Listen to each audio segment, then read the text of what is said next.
السلام علیکم ورحمۃ اللہ وبرکاتہ۔ الحمد للہ رب العالمین والعاقبۃ للمتقین والصلاة والسلام علی سید الانبیاء والمرسلین وعلی آلہ وصحابہ اجمعین، اما بعد فاعوذ باللہ من الشیطان الرجیم، بسم اللہ الرحمن الرحیم۔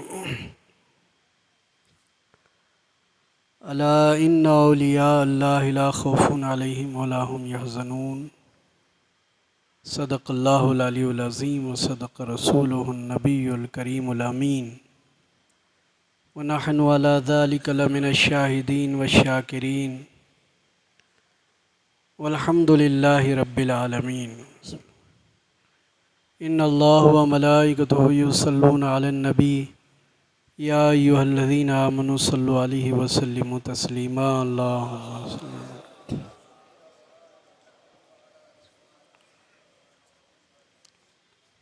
صلوا علیہ وسلموا تسلیما، اللہم صل علی سیدنا محمد صلوا علیہ وسلموا تسلیما، اللہم صل علی سیدنا محمد وعلی آلہ سیدنا محمد۔ اللہ رب العزت کا فضل و احسان ہے، اس کے حبیب حضور محمد الرسول اللہ صلی اللہ علیہ وسلم کی نگاہ کرم ہے، بزرگان دین اولیاء کرام کے تصرفات ہیں، ان کی دعائیں ہیں کہ اللہ نے ہم سب کو آقائے دو جہاں محمد الرسول اللہ صلی اللہ علیہ وسلم کا امتی بنایا ہے۔ میرے استاد محترم اور اس مسجد کے خطیب و امام اور دیگر علماء کرام، اللہ کا شکر ہے کہ اللہ تعالیٰ نے مجھ ناچیز کو غوث العظم پیران پیر دستگیر قدس سرہ العزیز کی یاد میں جو محفل منائی جا رہی ہے، اس محفل میں اللہ تعالیٰ نے مجھے کچھ واعظ و نصیحت کرنے کا موقع عطا فرمایا، یہ اللہ کا بہت بڑا احسان ہے، اور ہمارے نبی محمد عربی صلی اللہ علیہ وسلم کی نگاہ کرم ہے، کیونکہ جیسے کہ شروع میں ہمارے قاری صاحب جو نعت پڑھ رہے تھے، انہوں نے کہا کہ اس محفلوں میں کسی کے بلانے اور کسی کے بولنے سے لوگ یہاں نہیں آتے ہیں، بلکہ اللہ تبارک و تعالیٰ ان کے دلوں میں خود ایسی محبت اور ایسی تڑپ پیدا کر دیتا ہے کہ وہ انسان اسی محبت اور تڑپ میں اپنے مکان سے اس دھن میں نکلتا ہے کہ میں جا رہا ہوں تو غوث پاک کی محفل میں جا رہا ہوں۔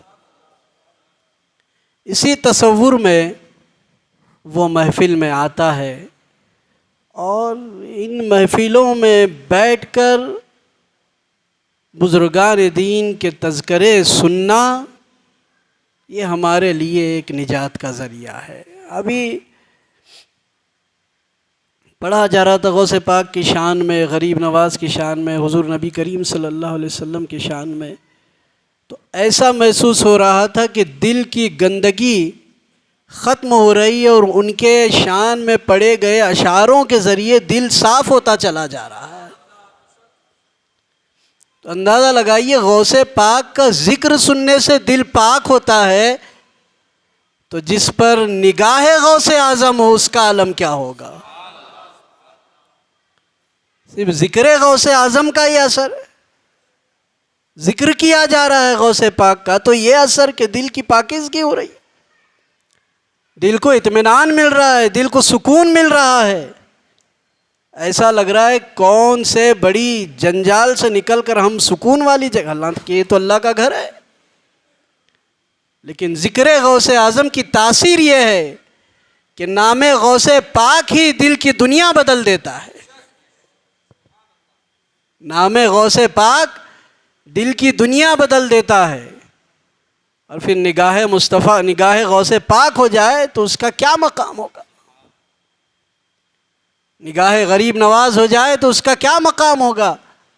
اسی لیے بزرگان دین، اولیاء کرام اکثر اپنے بزرگوں کا ذکر کرتے رہتے تھے، کیونکہ ان کو معلوم ہے کہ صرف ذکر یہ زبانی جمع خرچ کا نام ہے، یہ دل کو صاف کرنے کا ایک علاج بھی ہے بول کر. بزرگوں کا ذکر کرنے سے انسان دین کے قریب ہوتا ہے. اس بات کو ذہن میں رکھیے، انسان دین کے قریب ہوتا ہے، دین اسلام کے قریب ہوتا ہے. انسان کے دل میں خدا اور اس کے رسول کی محبت خود بخود پیدا ہو جاتی ہے بزرگان دین اولیاء کرام کے ذکر سے. یہ وہ اللہ والے ہیں، یہ وہ مخصوص گروہ انسانی ہے، یہ وہ ایسے لوگ ہیں جن کی شان کے متعلق اللہ نے قرآن کریم میں فرمایا، الا ان اولیاء اللہ لا خوف علیہم ولا هم یحزنون. خبردار کیا جا رہا ہے، تاکید دی جا رہی ہے اور اعلان کیا جا رہا ہے. خبردار بھی کیا جا رہا ہے، تاکید تنبیہ بھی دی جا رہی ہے اور اعلان کیا جا رہا ہے کہ یہ وہ لوگ ہیں، یہ اللہ کے ولی، اولیاء اللہ لا خوفن، یہ بے خوف ہے، انہیں کوئی رنج نہیں، انہیں کوئی غم نہیں، یہ تو بے خوف ہے. لا خوف علیہم ولا هم یحزنون، انہیں نہ کوئی خوف ہے اور نہ ہی یہ غمگین ہے. انسان خوف زدہ کب ہوتا ہے؟ جب اس پر کوئی پریشانی آتی ہے، جب اس پر کوئی مصیبت آتی ہے، جب اس پر کوئی تکلیف آتی ہے. اللہ کے ولی بھی انسان، ہم بھی انسان، لیکن فرق ہے. انہیں بھی دو ہاتھ ہے، ہمیں بھی دو ہاتھ ہے. انہیں بھی دو آنکھ ہے، ہمیں بھی دو آنکھ ہے. انہیں بھی اللہ نے زبان دی، ہمیں بھی زبان دی. انہیں بھی اللہ نے عقل دی، ہمیں بھی دی. انہیں بھی اللہ نے پاؤں دی، ہمیں بھی دیے. لیکن اللہ نے ان کا مقام قرآن میں بیان فرمایا، مختلف ایک اعزاز کے ساتھ نواز کر فرمایا کہ یہ ایسا گروہ انسانی ہے کہ دنیا کی کتنی بھی تکلیفیں ان پر آئیں گی، آسمان ٹوٹ جائے، زمین پھٹ جائے، پہاڑ ان کے جسم پر آ کر ریزہ ریزہ ہو جائے، تب بھی وہ بے خوف ہیں. کیوں بے خوف ہیں؟ کیونکہ وہ دنیا کا خوف نہیں رکھتے، بلکہ اپنے رب کا خوف ان کے دل میں ہوتا ہے.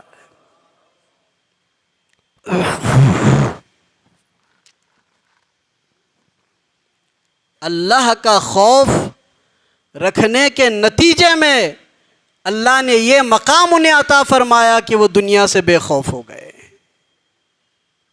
ہماری اور ان کی زندگی جو ڈیفرنٹ ہے وہ یہی ہے کہ دنیا کی ہر چیز، ہر ایک ریزے کا خوف ہمارے دل میں ہے، ہر ایک شے کا خوف ہمارے دل میں ہے. ہر وہ غیر چیز کو ہم ڈرتے ہیں سوائے رب قدیر کے. زبان سے تو بولتے ہیں اللہ کو ہم بہت ڈرتے ہیں، اللہ کا خوف رکھتے ہیں، ہم نیکوکاری کا کام کرتے ہیں، ہم نیکی کی طرف جاتے ہیں، بہت اطمینان و سکون اور پارسا بن کر ہم دنیا کے سامنے اپنے آپ کو پیش کرتے ہیں. لیکن ہماری نادانگی ہے، ہم یہ سمجھتے ہیں کہ ہم لوگوں کی آنکھوں میں دھول جھونک رہے ہیں. لوگوں کی آنکھوں میں تو ہم دھول جھونک سکتے ہیں، مگر دیکھنے والی ذات تو دیکھ رہی ہے. تو جو انسان اللہ کو ڈرتا ہے وہ دنیا سے بے خوف رہتا ہے، اور جو دنیا سے ڈر کر زندگی بسر کرتا ہے وہ اس کے دل میں خدا کا خوف پیدا نہیں ہوتا. اس لیے اللہ نے ان کو ایک قرآن اپنے کلام میں ایک مقام عطا فرمایا. یہ وہ معمولی بات نہیں ہے کہ اپنے کلام میں ان کا ذکر فرمانا اس گروہ انسانی کا کہ یہ میرے محبوب بندے ہیں، یہ میرے برگزیدہ بندے ہیں. ان کے دلوں سے ہم نے دنیا کا خوف ختم کر دیا ہے. ان کے دل میں دنیا کا خوف پیدا نہیں ہو سکتا، کیونکہ ہم ان کے دل میں دنیا کا خوف پیدا کرنا ہی نہیں چاہتے ہیں. ہم تو ہماری محبت ان کے دل میں داخل کر چکے ہیں. ہماری محبت ان کے دل میں ہے، ہمارے نبی کی محبت ان کے دل میں ہے. تو اب اس دل کو کون بگاڑ سکتا ہے؟ جس کے دل میں خدا کا خوف اور خدا کی محبت ہو، خدا کے نبی محمد عربی صلی اللہ علیہ وسلم کی محبت ہو، اس دل میں کسی اور کا خوف، کسی اور کی محبت کیسے ممکن ہو سکتی ہے؟ ہو ہی نہیں سکتا، کیونکہ اعلان ہے خدا کا. کسی عام انسان کا اعلان ہوتا تو بات الگ ہوتی. یہ تو رب العالمین جو ہے، اللہ رب العزت جس کو کہتے ہیں ہم، جس پر ہمارا ایمان ہے، جس کو ہم نے ایک مانا ہے، اس رب قدیر نے ان کی شان بیان فرما کر فرمایا کہ الا ان اولیاء اللہ لا خوف علیہم ولا هم یحزنون. اللہ کے ولیوں کو نہ کسی چیز کا خوف ہے اور نہ ہی وہ غمگین ہوتے ہیں. میرے عزیز دوستو، آگے کی آیت میں اللہ فرماتا ہے کہ یہ بے خوف کیوں ہے، یہ غمزدہ کیوں نہیں رہتے، انہیں کوئی چیز خوف زدہ کیوں نہیں بناتی؟ اس لیے کہ الذین آمنوا وکانوا یتقون، یہ ایمان لائے ہیں اللہ پر اور تقوی کی زندگی بسر کرتے ہیں. ان چیزوں کو آپ لوگ ذہن میں رکھیے. بڑے اطمینان سے بات کرنے کی کوشش کر رہا ہوں میں، کیونکہ ہم بزرگان دین کے فالوورز ہیں. ہم بزرگان دین کی اطاعت و اتباع کا دم بھرنے والے لوگ ہیں. تو ہمارے لیے ضروری ہے کہ بزرگان دین کی زندگی کیا تھی اس پر غور کریں. اللہ والے کیسے ہیں، کیسے تھے، کیسے رہیں گے قیامت تک، ان چیزوں پر غور کرنا ضروری ہے. تب ہی ہم ولیوں کے حقیقت کو سمجھ سکتے ہیں. ورنہ نعرے لگا کر ان کے نام کے ڈنکے بجانا، ان کی محبت کے دعوے کرنا، یہ بہت آسان کام ہے. مگر ولیوں کا کردار اور ولیوں کی زندگی جو انہوں نے گزاری ہے، اللہ نے اسی لیے فرمایا الذین آمنوا وکانوا یتقون. فالو کرو اس چیز کو. قرآن ہے، یہ اللہ کا کلام ہے کہ یہ ایمان لائے ہیں اللہ پر، تقوی کی زندگی بسر کرتے ہیں، یعنی برائیوں سے اپنے آپ کو بچاتے ہیں، اللہ کو ڈر کر زندگی بسر کرتے ہیں. اسی لیے اللہ نے آگے فرمایا لہم البشریٰ فی الحیات الدنیا وفی الآخرہ. ہم نے ان کا خوف دل سے نکال دیا، ہم نے ان کے دل و ذہن و قلب سے نکال دیا خوف دنیا، کیونکہ یہ ایمان لا چکے ہیں، یہ تقوی کی زندگی بسر کرتے ہیں. اور جو ایسی زندگی بسر کرتے ہیں لہم البشریٰ فی الحیات الدنیا، ہم دنیا کی کامیابی کی بشارت دیتے ہیں انہیں. کن کو؟ جو اللہ کے ولی ہیں. لہم البشریٰ فی الحیات الدنیا، ہم دنیا کی کامیابی کی بشارت دیتے ہیں. اور پھر آگے فرماتا ہے وفی الآخرہ، دنیا کی بھی کامیابی ان کے لیے ہے اور آخرت کی بھی کامیابی ان کے لیے ہے. کیا مقام ہے اللہ کے ولیوں کا، کیسے انداز میں اللہ. غور تو کرو ان چیزوں پر، جھنجھوڑو اپنے دلوں کو، ذہن کو لگاؤ اس طرف کہ ایک گروہ انسانی کو اللہ نے اتنا نوازا. جبکہ ہم بھی انسان اور وہ بھی انسان، مگر ہم ان کا مقام حاصل نہیں کر سکتے، ہم ان کے مقام تک نہیں پہنچ سکتے۔ ان کے سجدوں میں جو اثر ہے وہ ہمارے سجدوں میں نہیں ہے، ان کی دعاؤں میں جو اثر ہے وہ ہماری دعاؤں میں نہیں، ان کے چلنے پھرنے پر جو خدا کی رحمت ہوتی ہے ویسا مقام ہمارا نہیں ہے، کیونکہ وہ الذین آمنوا وکانوا یتقون، ایمان لائے اللہ پر۔ ایمان لائے بولے تو آج کے لوگ کیا بولتے ہیں؟ ایمان، ہم بھی ایمان لائے، ہم بھی اللہ کو ایک ماننے والے ہیں۔ ہمارے مکان کے اندر ایک چیز کم پڑی تو ہم مکان سے باہر نکل کے اس کا علاج ڈھونڈتے ہیں کہ یہ چیز مجھے کہاں سے ملے گی، اور مل گئی تو اچھا، نہیں ملے تو اللہ کے اوپر بولتے ہیں اللہ کو کیا ہمیچ ملے تھے کیا ایسی پریشانی دینے کے استر؟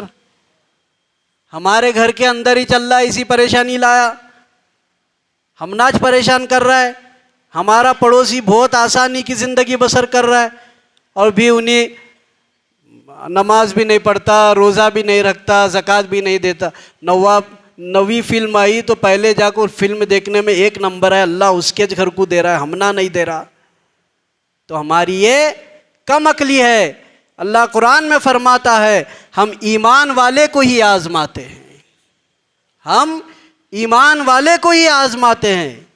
الذین آمنوا وکانوا یتقون، ایمان لانے کے بعد اللہ کی ذات پر یقین رکھ کر آزمائشوں سے گزرنا پڑے گا۔ اللہ کے ولیوں کی زندگی ہے مسلمانوں، ان کو آزمایا گیا، اور صرف ایسا نہیں آزمایا گیا، ہمارے کو اگر کوئی کافی چاکلیٹ کھانے کا رہیں گا اور اس وقت کافی چاکلیٹ نہیں ملا، دوسرا چاکلیٹ ملا، تو ہم بولتے ہیں کتنی بڑی آزمائش ہوئی۔ ان اللہ والوں کو جو آزمایا گیا ہے، تین دن تک ان کے گھروں میں نہ روٹی کا انتظام رہا ہے نہ اناج کا انتظام رہا ہے، پھر بھی الذین آمنوا، اللہ پر ایمان تھا کہ اللہ دینے والا ہے، اور اللہ اگر نوازنا چاہے تو کوئی طاقت ہمیں روک نہیں سکتی۔ اب اگر اللہ نوازنا چاہے تو مدینے والے سرکار کے ذریعے نوازے یا غوث پاک کے دست مبارک کے ذریعے نوازے، کیونکہ نوازنا اگر چاہتا ہے تو خدا کسی کے بھی ذریعے نوازتا ہے۔ تم ایمان رکھو اللہ پر۔ تم کیا بولتے ہو غوث پاک بغداد جانے کے بعد ہی ملیں گے؟ اللہ پر ایمان رکھو، غوث پاک تو تمہارے گھر میں داخل ہو جائیں گے۔ ایمان تو رکھو اللہ پر۔ اب بولیں گے غوث پاک کیسے داخل ہوں گے گھر میں؟ ان کا تو وصال ہو چکا ہے۔ ارے اس کا مطلب یہ ہے کہ غوث پاک کی دعائیں تمہارے ساتھ رہیں گی، کیونکہ آپ اس حدیث کو ذہن میں رکھیے، جب ہماری روحیں نکالی جاتی ہے تو مختلف انداز میں، لیکن جب اللہ کے ولیوں کی روحیں نکالی جاتی ہے تو ان کی روحوں کو سلامتی کا پیغام دے کر ان کی روح نکالی جاتی ہے کہ اے اللہ کے نیک بندے، تو رحمت والا ہے، تو برکتوں والا ہے، تو اللہ کی نعمتوں سے نوازے جانے والا ہے، چل اپنے خدا کی طرف چل۔ پھر جب وہ روح نکالی جاتی ہے تو اس روح کو ایک خوشبو میں لپٹ کر فرشتے آسمانی دنیا کی طرف لے کر جاتے ہیں۔ جب آسمانی دنیا کی طرف لے کر جاتے ہیں تو آسمان کے فرشتے آواز لگا کر کہتے ہیں کہ یہ کون سی چیز ہے جو اتنی خوشبودار ہے؟ تو وہ فرشتے لے جانے والے کہتے ہیں کہ ایک اللہ کے نیک بندی کی روح اللہ کی بارگاہ میں پیش کرنے کے لیے جا رہے ہیں، اس کی خوشبو کا اثر یہ ہے۔ اندازہ لگاؤ اللہ کے ولیوں کی روح کی خوشبو کا اثر کہ فرشتوں پر اس کا اثر ہو گیا، آسمانی فرشتے ان پر اس کا اثر، پوچھتے ہیں کیسا اثر؟ خوشبو کا۔ کس کی روح؟ اللہ کے ولی کی۔ پھر اللہ کی بارگاہ میں پیش کیا جاتا ہے۔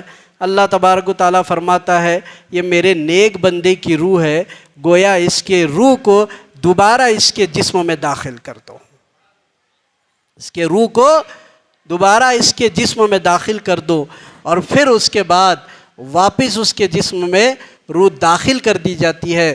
تو یہاں ایک بات معلوم ہوتی ہے کہ روح دوبارہ جب داخل کر دی جاتی ہے تو وہ اس جسم میں مقدم رہتی ہے، اور پھر نیکی کے کام کرنے کے سبب ان اللہ والوں کی دعائیں ہمارے ساتھ رہتی ہے۔ اسی لیے میں نے کہا کہ غوث اعظم کے لیے بڑی بات ان کی دعا، بڑی بات نہیں ہے کہ وہ ہمارے گھر داخل ہو جائے، ان کی دعائیں ہمارے گھر داخل ہو جائے، کیونکہ وہ اللہ کی یاد میں دنیا سے رخصت ہوئے ہیں، اس لیے اللہ نے ان کو زندہ اور آباد رکھا ہے۔ تو وہ روحیں جب داخل ہو جاتی ہے تو پھر حکم ہوتا ہے کہ ان کی قبروں میں جنت کا بستر بچھایا جائے۔ نیک بندوں کی پہچان، ان کی قبروں میں جنت کا بستر بچھایا جائے، اور پھر حکم ہوتا ہے کہ حد نظر ان کی قبر کو کشادہ کر دیا جائے، جہاں تک نظر جاتی ہے وہاں تک قبر کشادہ ہوتی ہے۔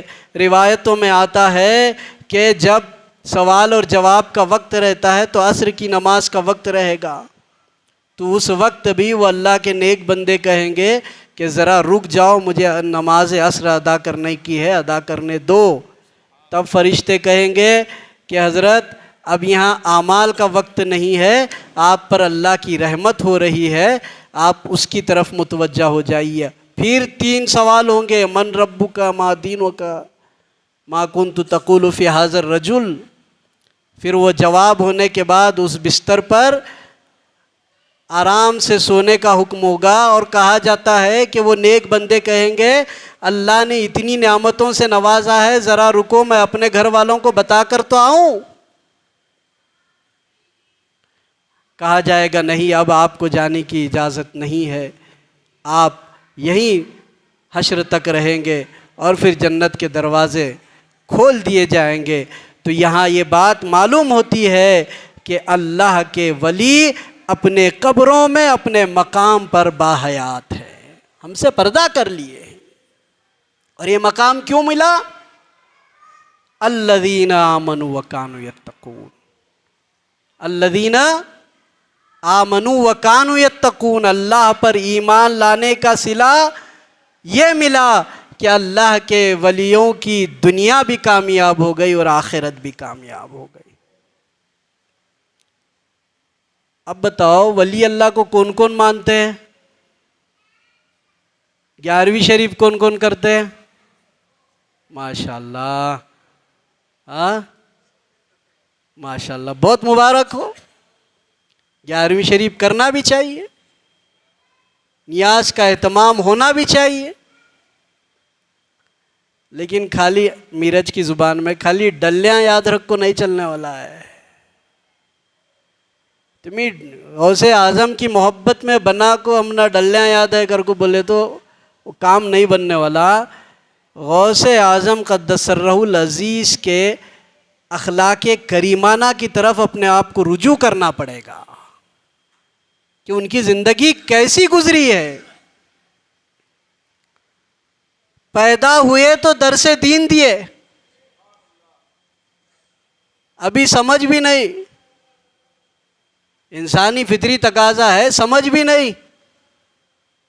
ماں اگر دودھ پلائے تو بچہ پیے، ایسی حالت میں پیدا ہوئے تو درس دین دیے۔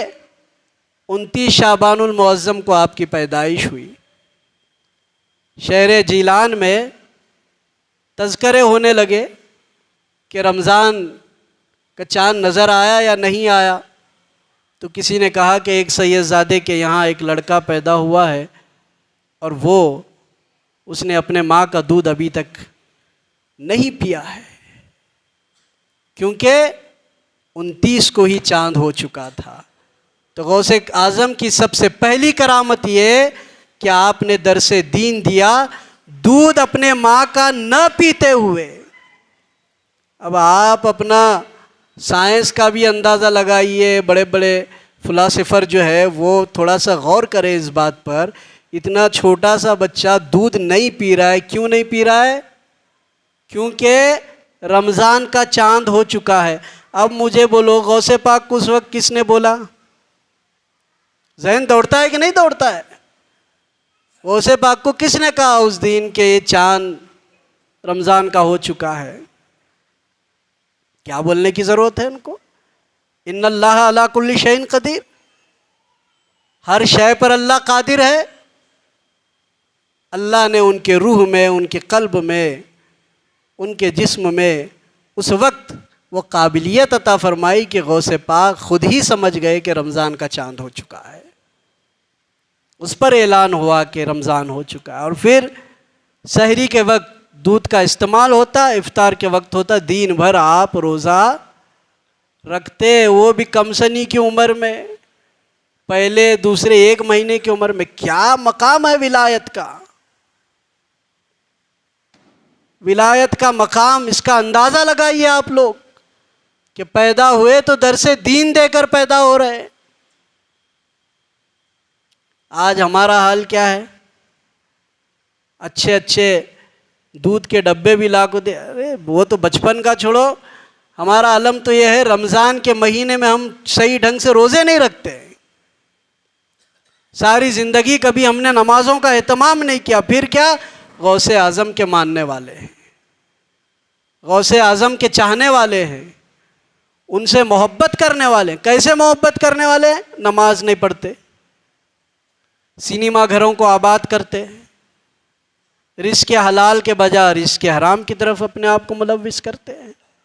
پھر غوث پاک کے چاہنے والے، دیکھو ہم کتنا بھی کہیں کہ ہم غوث پاک کے غلام ہیں تو یہ بات کوئی صحیح نہیں۔ غوث پاک کہیں کہ یہ میرا غلام ہے، غوث الاعظم کہیں یہ میرا غلام ہے، تب بات بنے گی۔ ہم اپنے مکان میں کتنا بھی ادھر سے ادھر ہو جائے، کون سی بڑی بات ہے؟ مگر سرکار خود فرمائیں کہ یہ میرا غلام ہے تو وہ بہت بڑی بات ہے، اور جو ان کا غلام ہے وہ شریعت محمدی کا پابند ہے، صحیح معنی میں جو ان کا غلام ہے، صحیح معنی میں جو ان سے محبت کرتا ہے، وہ کبھی اپنے آپ کو دین کے ساتھ بے وفائی کرنے پر آمادہ نہیں کرتا ہے، دین کے ساتھ وفاداری کرتا ہے۔ مجھے معلوم ہے ان باتوں کو سن کر آپ کا ذہن تھوڑا سا کھینچے جا رہا ہوگا، کیونکہ اس سے پہلی جو تقریر ہوئی تھی بہت جذباتی ہوئی تھی، تو آپ لوگوں نے سوچا ہوگا کہ شاید ویسی ہی تقریر ہوگی، لیکن یہ ہمارے ہاتھ میں کچھ نہیں رہتا ہے، وہ سب اللہ رب العزت کی قدرت کی بات ہے، جو وہ چاہتا ہے وہی زبان سے نکلے گا۔ مگر یہ جو نکل رہا ہے یہ اصل چیزیں ہیں، اس پر غور کرنا پڑے گا، اپنے آپ کو الذین آمنوا وکانوا یتقون پر آمادہ کرنا پڑے گا۔ اللہ پر ایمان لائے ہیں تو پرہیزگاری کی زندگی بسر کرنا پڑے گا،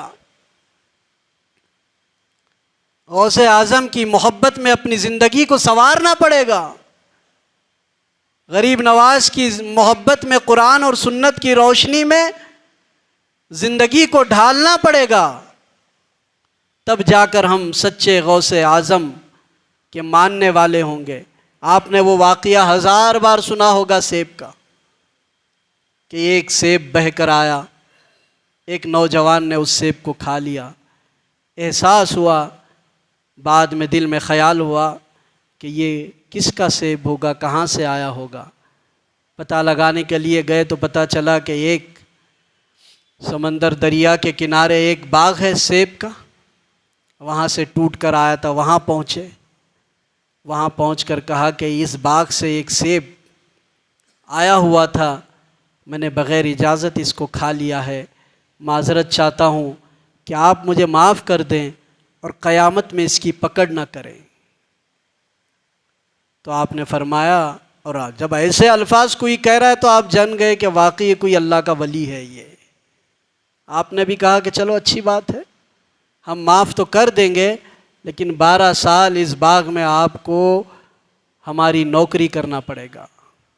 غوث الاعظم وہ نوجوان 12 سال تک نوکری کیے، پھر اجازت طلب کیے، پھر کہا کہ نہیں، اور ایک شرط ہے ہماری، کہ ہماری ایک بچی ہے، ایک بیٹی ہے، ایسی ہے، اس کو آنکھ نہیں، زبان نہیں، کان نہیں، ہاتھ نہیں، اس کے ساتھ نکاح کرنا پڑے گا۔ دیکھو ایمان کیسا رہتا ہے، اللہ کا خوف، اللہ کے طرف سے دی جانے والی سزا قیامت میں، اس سے بچنے کے لیے 12 سال تک آپ نے اس باغ میں خدمت کی۔ پھر اندھی لولی، آج میں کسی کو بولوں ہمارے مرید کو، بابا ایک مومنہ خاتون ہے بھائی، اندھی ہے، لنگڑی ہے، انکھیاں بھی نہیں، شادی کر لیتا کیا؟ حضرت تمہارا سر گر خراب ہوئے کیا کر کو بولتا انہیں سیدھا، ایسی عورت کے ساتھ میرا نکاح کرا۔ دیکھو مگر انہوں نے قبول کیا، کہا میں ایسی خاتون سے بھی نکاح کروں گا، لیکن آپ مجھے معاف کریں گے کیا؟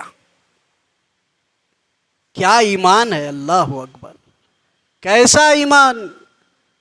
یہ یوں ہی اللہ نے نہیں کہا الذین آمنوا کانوا یتقون، معاف کریں گے بولنے سے نکاح ہوا۔ نکاح ہونے کے بعد جب آپ کمرے میں داخل ہوئے تو سارے اعضاء سلامت۔ اب اور پریشانی بڑھ گئی، سر کو مارتے ہوئے باہر نکلے، یہ میرے سے کیا ہو گیا کہ میں کسی غیر محترمہ کے مکان میں داخل ہو گیا۔ آ کر ان کے والد سے کہتے ہیں کہ یہ سارے اعضاء تو سلامت ہیں، مجھ سے غلطی ہو گئی، اب کیا اور سزا ہے؟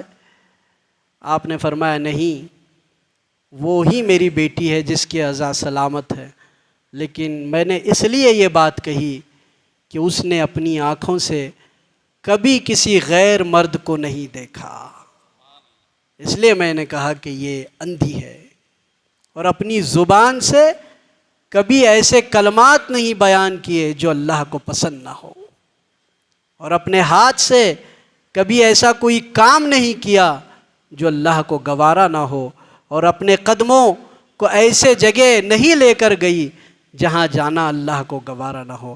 اس لیے میں نے کہا کہ وہ اندھی بھی ہے، لولی بھی ہے۔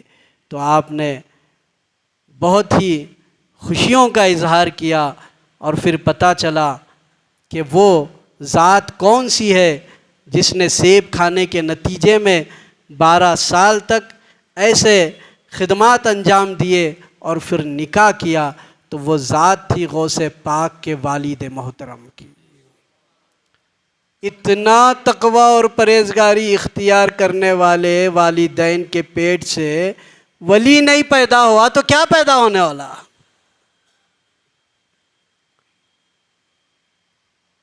ایسا ایک سیب کے نتیجے کے لیے اتنا تقوی، ایسا خوف خدا کا، اللہ اکبر۔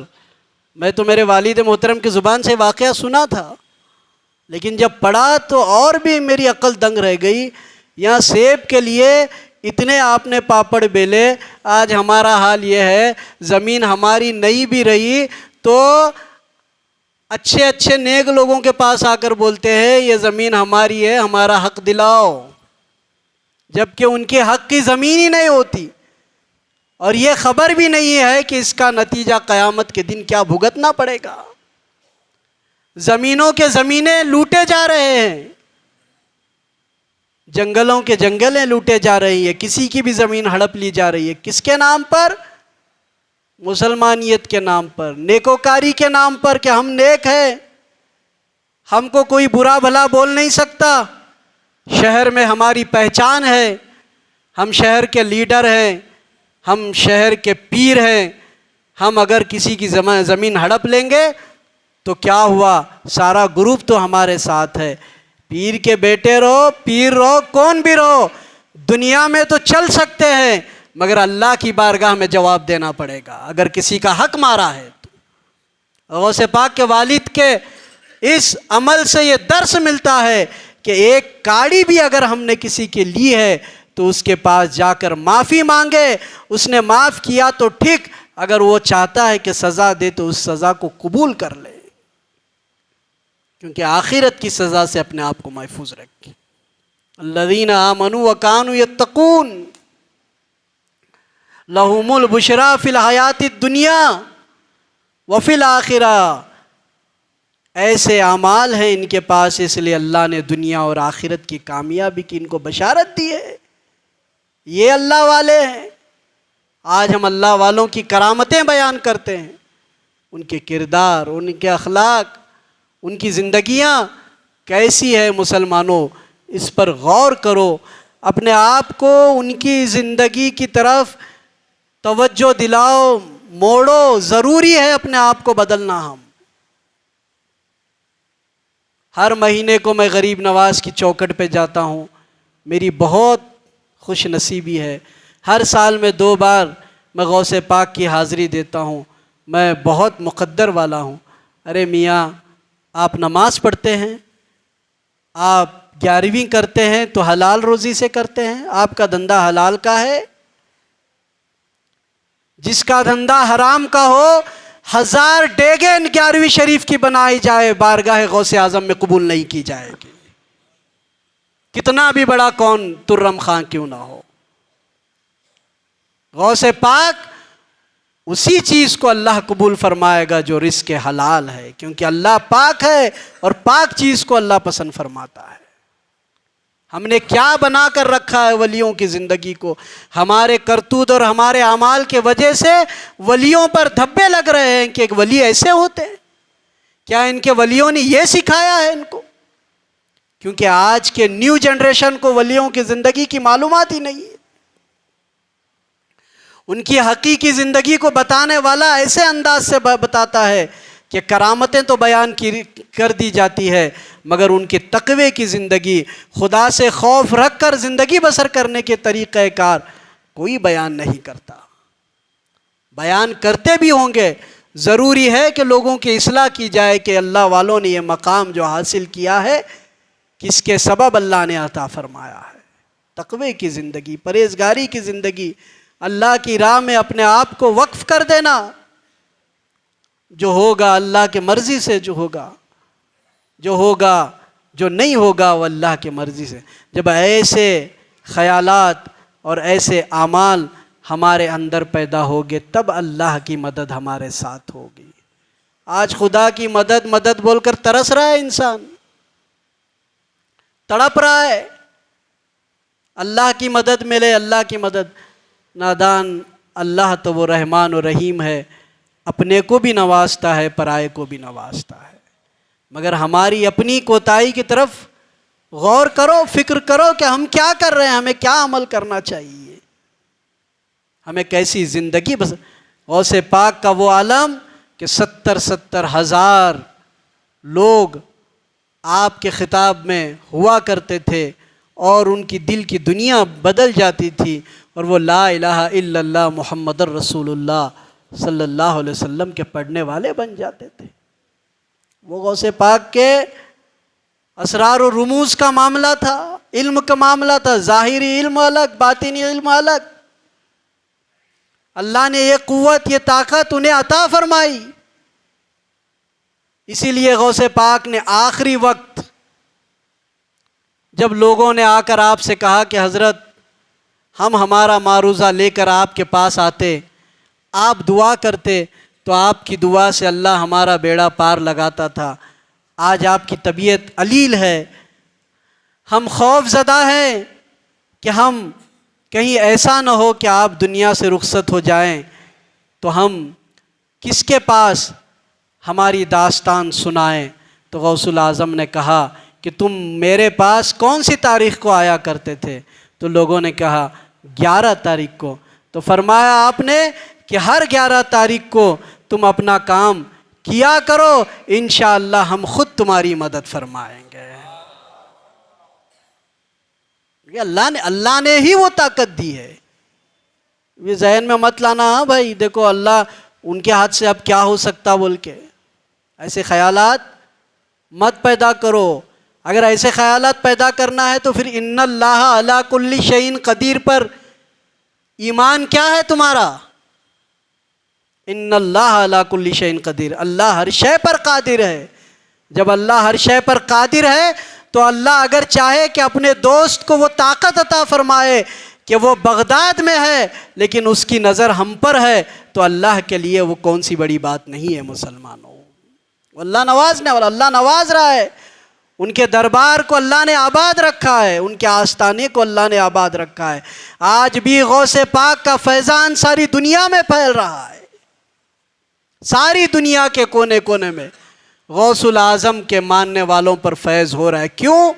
کیونکہ غوث پاک سے محبت کرنے والا اہدنا الصراط المستقیم کی راہ پر چلتا ہے۔ جو اہدنا الصراط المستقیم کی راہ پر چلے گا، غوث اعظم کا فیضان بغداد سے میرج پہنچے گا، میرج سے جہاں ہو وہاں پہنچے گا، اس کو کوئی روک نہیں سکتا۔ مسلمانوں، یہ بنائے جانے والی مشینریاں، ایروپلینز جو انسان نے بنائے ہیں، وہ ہزار کلومیٹر آسمانی سفر کر سکتے ہیں، ٹیکنالوجی کا زمانہ ہے۔ تو یہ تو غوث پاک نے اللہ کے لیے شروع سے لے کر آخر تک، اللہ اس کے رسول کے لیے، دین کی خاطر، حق کے لیے، حق کو ثابت کرنے کے لیے، دین کو زندہ کرنے کے لیے، محی الدین آپ کا نام ہے، دین کو زندہ کرنے والا، وہ غوث اعظم کے لیے اگر اللہ نے اتنی طاقت عطا فرمائی تو کون سی بڑی بات ہے، کون سے تعجب کی بات ہے کہ ان کا فیضان بغداد سے اگر جاری رہا تو بڑی بات نہیں، لیکن شرط ہے کہ ہم قرآن اور سنت کی روشنی میں زندگی بسر کریں۔ کسی سے کہے کہ چہرہ رکھو تو لوگ بولتے ہیں چہرہ کیوں رکھیں ہم، ہمارے کو چہرہ رکھنے کی ضرورت نہیں ہے۔ کتنا افسوس، یہ سننے کے بعد دل میں ایسی ہیبت طاری ہوتی ہے کہ ہمارا حال کیا ہو گیا ہے، ہمارا معاشرہ کہاں جا رہا ہے، ہم کیسے برباد ہو رہے ہیں۔ ہم نے قرآن چھوڑ دیا، سنت چھوڑ دیا، غوث اعظم کی محبت و اطاعت کے نعرے تو لگتے ہیں مگر عمل کچھ نہیں ہوتا۔ تو میرے عزیز دوستو، پہلے ہی دو حضراتوں نے اپنا کام مکمل کیا ہے، ٹائم ہو چکا تھا، اب میں بولنا بھی نہیں چاہتا تھا کیونکہ اب نہیں بولوں گا تو پھر بلانے والے ناراض ہو جائیں گے، کسی کو ناراض کرنا بھی اچھا نہیں ہے، اور بار بار تو مجھ ناچیز کو آپ سنتے ہی رہتے ہیں۔ دعا کرو کہ اللہ تعالیٰ بار بار آپ کو سنانے کا مجھے موقع عطا فرمائے، اور مجھے بھی بولنا تو بہت آسان ہے مگر عمل کی بھی تو بات ہے، عمل بھی کرنے کی اللہ توفیق عطا فرمائے۔ کہیں ایسا نہ ہو چلے گئے قیامت میں لوگوں کی تو نصیحت سے لوگوں کا بیڑا پار ہو گیا، اللہ کرے ایسا نہ ہو۔ اللہ ہدایت عطا فرمائے مجھے بھی اور آپ کو بھی، کیونکہ پکڑ ہوگی وہاں پر۔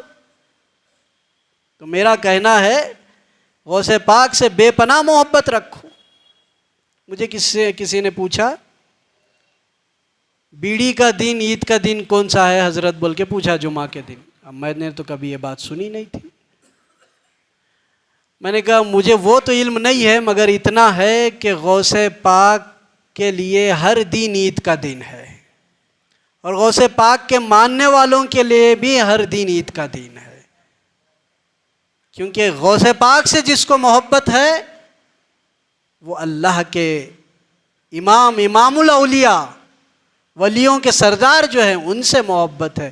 ان سے محبت رکھنا اپنے آپ کو نبی کریم صلی اللہ علیہ وسلم کے قریب کرنا ہے۔ مسلمانوں، ان کی محبت رائے گا نہیں جائے گی، ان کی محبت کام آئے گی، ہمیں دنیا اور آخرت میں کام آئے گی۔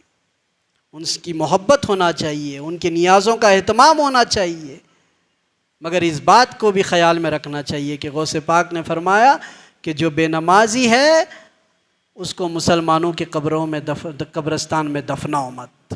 غوث پاک کا فرمان ہے یہ، جو بے نمازی ہے مسلمانوں کے قبرستان میں اس کو مت دفناؤ۔ بعض بزرگ فرماتے ہیں کہ بے نمازی سے خنزیر اچھا۔ کیا اولیاء کرام، کیا حضرت سری سکتی رحمت اللہ علیہ بہت بڑے پائے کے بزرگ ہیں۔ آپ نے اپنے ایک رشتہ دار کو بلایا، حضرت جنید بغدادی رحمت اللہ علیہ کو بلایا اور کہا کہ جب میرا انتقال ہو جائے تو مجھے بغداد میں مت دفن کرنا۔ وجہ پوچھی گئی، کیوں حضرت؟ تو آپ نے فرمایا کہ کہیں ایسا نہ ہو کہ میرے بد عملی کے سبب بغداد کی زمین مجھے برداشت نہ کر سکے۔ اللہ، سری سختی، کتنے بڑے پائے کے بزرگ، اور یہ ان کا کہنا بد عملی کا سبب نہیں ہے مسلمانوں، یہ ان کی عاجزی اور انکساری ہے۔ اپنے اعمال پر یہ اتراتے نہیں تھے، اپنے سجدوں پر یہ اترایا نہیں کرتے تھے، بلکہ اللہ کا شکر بجایا لایا کرتے تھے اور انتظار کرتے تھے اللہ کی رحمت کا کہ اللہ کی رحمت ہم پر ہو۔ آج تھوڑی تھوڑی نمازوں پر ہم اتراتے۔ تو میرے عزیز دوستو، غوث الاعظم کا وہ مقام ہے کہ جب آپ پیدا ہوئے تو اس دن سارے جیلان میں لڑکے ہی پیدا ہوئے، جتنے ماؤں نے اس دن وہ پیدائش کی سارے کے سارے لڑکے پیدا ہوئے، اور غوث الاعظم کا توسل اور ان کا طفیل یہ رہا کہ آپ کے صدقے میں اللہ نے جتنے لڑکے پیدا ہوئے تھے سب کو منصب ولایت پر فائز فرما کر پیدا فرمایا۔ ایک ولی پیدا ہوتا ہے تو اس کا اثر یہ کہ اس کے وسیلے سے باقی سب بھی ولی بن رہے ہیں۔ اب بولو، بچپن کا یہ عالم، پھر علم سیکھے وہ الگ بات۔ آپ علم سیکھنے کے لیے جاتے تو فرشتہ ساتھ ہوتا، اللہ نے ڈیوٹی لگا دی تھی کیا؟ اور میں بتاؤں آپ کو، یہ عزت، یہ احترام، یہ باتیں ان کے ساتھ کیوں ہو رہی ہے؟ کیونکہ فاطمۃ الزہرا رضی اللہ تعالیٰ عنہ کی خون کی برکت ہے مسلمانوں۔ آپ حسنی اور حسینی ہیں، پاک خون، تیری نسل پاک میں ہے بچہ بچہ نور کا، تو ہے عین نور، تیرا سب گھرانہ نور کا۔ وہ پاک خون کی برکت یہ کہ آپ پیدا ہوئے تو آپ کے صدقے میں بہت سارے لوگ ولی بن گئے۔ ارے ڈاکوؤں کو درجہ ولایت پر پہنچا دیا، چوروں کو درجہ ولایت پر پہنچا دیا۔ کوئی نظر سے ولی بن رہا ہے، کوئی ملاقات سے ولی بن رہا ہے، کوئی صرف محفل میں بیٹھنے سے ولی بن رہا ہے۔ غوث اعظم کے تصرفات پر غور کرو مسلمانوں، کیا عالم ہے غوث پاک، ہم نے کیا ان کے مقام کو سمجھا ہے؟ ہم صرف باتوں میں ہی رہ گئے، ہم حقیقت میں ان کی محبت اور حقیقت میں ان سے محبت کا تقاضا یہ ہے کہ غوث اعظم، یقین ہے میرا کہ اگر ان کے بنو گے تو ان کی نظر ہمیشہ آپ پر رہے گی، ہمیشہ رہے گی۔ وہ غوث پاک جنگل میں صحراؤں میں جاتے ہیں، ایک جانور نے ان سے کہا آپ کہاں جا رہے ہیں؟ پلٹ جائیے، آپ کا کام ہے دین کا کام کرنا۔ بچپن کے عالم میں آپ کے ہاتھ میں گیند، ایک خاتون جا رہی ہے ولیوں کے پاس معروضہ لے کر کے میرے یہاں کوئی اولاد نہیں، اولاد کا معروضہ پیش کر رہی ہے۔ ساروں نے لوہے محفوظ پر اپنی اپنی طاقت کے ذریعے دیکھا، اس کے یہاں کوئی اولاد نہیں تھی۔ غوث الاعظم کے پاس غوث پاک نے پوچھا مائی کہاں جا رہی ہو، رو رہی ہو؟ اور پھر حسینی خون کا اثر یہ کہ حسینی خون کے دل بہت نرم ہوتا ہے، اگر کوئی ان کے پاس رو کے ان کا مکان بھی مان لینا تو وہ دے دے، لے جا بھائی رو مت، اتنا وہ ان کے خون میں وہ نرمی رہتی ہے، سچائی کے لیے نرمی بھی رہتی ہے اور سختی بھی رہتی ہے۔ جب دیکھا تو غوث پاک کا دل بھر آیا، پوچھا مائی کہاں جا رہی ہو؟ کہا بیٹا تمہارا کام نہیں ہے، مت پوچھو یہ باتیں۔ بار بار اصرار کرنے کے بعد آپ نے کہا، اس خاتون نے کہا کہ یہ میری بہو ہے اور میرے یہاں کوئی اولاد نہیں ہے، اور اس علاقے کے جتنے اللہ والے ہیں سب کو میں نے پوچھا، انہوں نے کہا ہم نے لوہے محفوظ پر دیکھ لیا تمہارے نصیب میں کوئی اولاد ہی نہیں ہے۔ غوث پاک نے بچپنے کی عمر میں اس خاتون سے کہا کہ مائی اتنی سی بات، اللہ اولاد کے لیے اتنی سی بات بول رہے ہیں غوث اعظم، کیا مقام ہے ان کا، مائی اتنی سی بات، جا اللہ تبارک و تعالی تیرے گھر بیٹے ہی عطا فرمائے گا، اللہ کا کرم یہ ہوا، ان کی دعاؤں کا طفیل یہ ہوا کہ اللہ نے تقریباً 11 بیٹے اس کو عطا فرمائے۔ 11 ہے یا 7 ہے جو بھی ہیں، لیکن اللہ نے اب اندازہ لگاؤ کہ جو لوہے محفوظ پر لکھا نہیں تھا وہ غوث اعظم کی دعا سے اس کے نصیب میں اولاد آ گئی۔ یہ محبت کا تقاضا ہے، یہ اطاعت رسول صلی اللہ علیہ